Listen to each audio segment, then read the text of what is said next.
Network कसं आहे वरती तुमच्याकडे नेटवर्क बिलकुल नाहीये औफ्यामध्ये? हो 2 वर्ष झालं टावर केलेले आणि आम्ही काय इकडे काय अंबानी का टाटा बिरले एवढे बॅलन्स मारायचं तेवढं वाया जाते ना फुकट. बरोबर. म्हणजे औफे गावात नेटवर्क नाहीच आहे का अजिबात? अजिबात बिलकुल कुठल्याही एकही कार्डाला नाही आणि म्हणतात भारत देश स्वतंत्र झाले. कशाहून स्वतंत्र झालेले? किती वर्षापासून नेटवर्क नाही का? कधी आलंच नव्हतं कमी याच्या आधी? म्हणजे जलमल्यापासून नाहीच आहे. कड्यावरती जावं लागतं. ओके. मग तुम्हाला इमर्जन्सी कुठे कॉन्टॅक्ट इमर्जन्सी बिलकुल कॉन्टॅक्ट कोणाला होत नाही. जेव्हा नेटवर्क मध्ये जाईल तेव्हा काय मेसेज वगैरे पडतो किंवा दुसऱ्यांना कोणीतरी कॉल करणार तेव्हा ते घरी सांगायला येणार. तेव्हा तिथनं पुढं ते कळतं आम्हाला का तुमची काहीतरी प्रॉब्लेम आहे बुवा अडचण आहे किंवा नातेवाईकाचं बुवा माहीत असेल कुठं बुवा पुण्याला आजारी असेल तर जायचं असेल तर अशा अनेक अडचणी आहेत.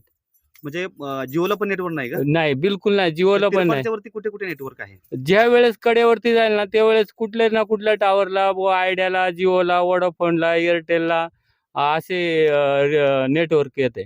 तिरपाटला नेटवर्क आहे का? तिरपाडला आहे पण ते पण कधी चालू करतात कधी बंद करतात.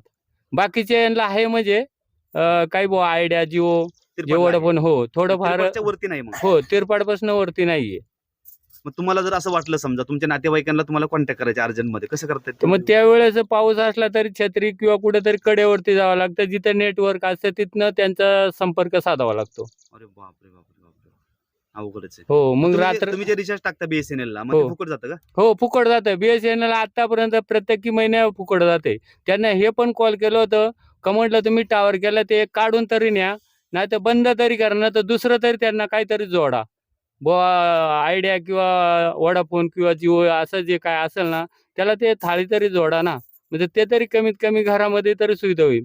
आणि सांगतात का जे कार्य प्रतिपादावरती गेलेले. बापरे बापरे बापरे. नाही मग आता तुम्ही मला सांगा की त्या ठिकाणी उन्हाळ्यामध्ये नेटवर्क असतं का? उन्हाळ्यात पण नसते. 12 महिन्यात एकही दिवस नेटवर्क नसते. जेव्हा ज्याला गरज आहे तेव्हा कडेवरतीच जाऊन कॉन्टॅक्ट करावा लागतो. बापरे बापरे. म्हणजे तुम्हाला अर्जंट जर कॉन्टॅक्ट करायचा असेल समजा नातेवाईकांना तर करू शकत नाही ना ते? नाही करू शकत नाही. अरे बापरे. नाही वाईट अवस्था आहे म्हणजे हो. एवढं जर असेल आणि हो. त्या काळात तर नेटवर्क नसेल आता नेटवर्क शिवाय काही लोक राहत नाही आणि हो. नेटवर्क नसेल तर अवघडच आहे ना? हो खूप अवघड आहे. बाकी तिथं जे आहे बाकीच्या सुविधा ठीकठाक आहेत पण नेटवर्क नसल्यामुळे कनेक्टिव्हिटी लोकांशी होत नाही. होत नाहीये. हां. काय होणं गरजेचं आहे?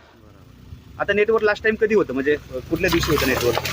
नेटवर्क कालला होतं आणि परवा दिवशी संध्याकाळी सोडलं होतं. त्यांनी लगेच रात्री बंद केलं. कशामुळे ते बंद करत असावेत किंवा लाईटमुळे जाते किंवा काय काय अडचण काय असावी तुम्हाला काय सांगतात? काही नाही आता जे लाईटचं जी अडचण होती ते पण डीपी जोडलेली आहे. बाकीचं म्हणजे अडचण काही वाटत नाही परंतु ते नेटवर्क सोडत नाहीत. बापरे. मग तुम्ही स्थानिक लोक बोलत नाही का त्यांना किंवा? अहो भरपूर वेळा त्यांना कॉल केलेला आहे सांगितलंय तुम्हाला नसेल रेंज नेटवर्क सोडायचं तर ते टावर खोलून घेऊन जावा. कशाला नुसतं लोकांना दाखवायला शोला ठेवलंय का? आणि म्हणायचं आता जगात कारण कुठल्या सुविधाचा कोणी अडचणीत राहिलं नाही.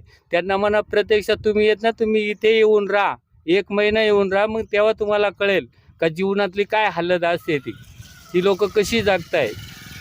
फोन शिवाय तर काही चालत नाही आणि हो. नेटवर्क नसेल तर लोक करणार कसं? काहीच करू शकत नाही ना. तिथे तर आता 12वी पर्यंत शाळा आहे. हो 12वी पर्यंत शाळा झालेली आहे.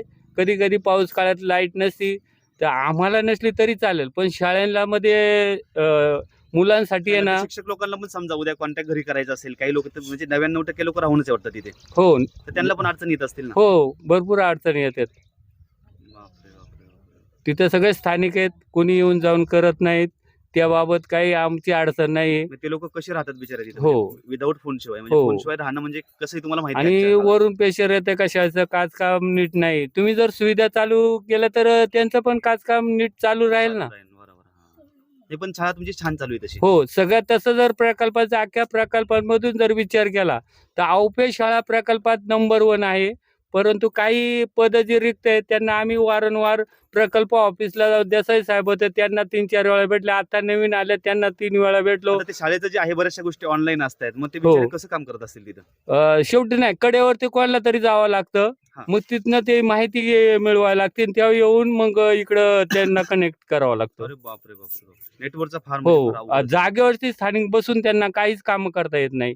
जेव्हा कोणीतरी एक शिक्षक म्हणा शिपाई म्हणा त्यांना कडेवरती लावणार हा. आणि मग तेव्हा ते चालू झालं का तेव्हा मग ते पूर्णपणे माहिती भरतात आणि येऊन मग इकडे कनेक्ट करतात ते. आता काय होणं गरजेचं आहे नेटवर्कच्या बाबतीत? नेटवर्क एक पाहिजे, पाण्याची सुविधा एक चांगली पाहिजे आणि दळणवळण रस्त्याचं बरं, बरं. ह्या गोष्टीची सगळ्यात खूप मोठी गरज आहे. अडचण आता तुम्हाला नेटवर्कची झालेली आहे. हो, नेटवर्कची सगळ्यात मोठी नेटवर्कची आहे आणि एक रस्त्याची आहे आणि एक पाण्याची. ह्या 3 समस्या असल्या तर माणसाचा वेळ वाचतो आणि दुसऱ्या कामाला पण वेळ भेटू शकतो. बरोबर. धन्यवाद.